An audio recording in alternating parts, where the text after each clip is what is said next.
Brilliant masterpiece জিয়াংওয়ে আর না থাকতে পারলো না বসে। জাতীয় অ্যানিমেশনের উত্থানে সেই সত্যিকারের স্বর্ণযুগে তার অ্যাডাপ্টেশন অ্যানিমেশনটির বড় ঘোষণা হয়েছে। 2025 সালে সম্প্রচার হবে। দেখো তো ভিজুয়াল ইফেক্ট কতটা রিয়েলিস্টিক, লড়াইয়ের অ্যাকশন কত মিশ্রণ ও প্রফেশনাল। এটাই তো মধ্যযুগের চীনা জঙ্গলের সত্যিকারের বাউন্ডারি এবং আকর্ষণ।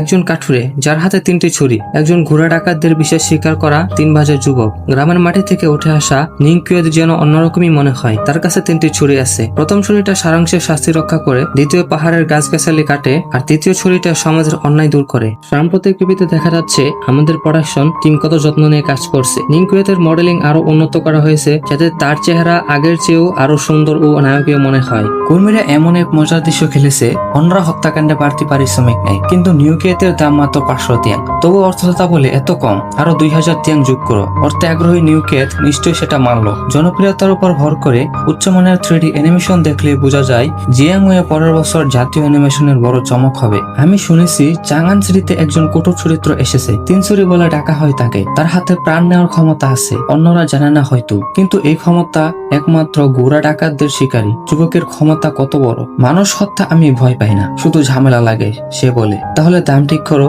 500 তিয়াং কম, 2000 তিয়াং ডিল। আমাকে হত্যা করো, ব্যবসা চলছে। বিশ্বাসে আগে বারবার বলে সে। হ্যাঁ স্যার, তুমি ঠিকই বলো, মুখের ব্যাপারটা পরে ভাববো।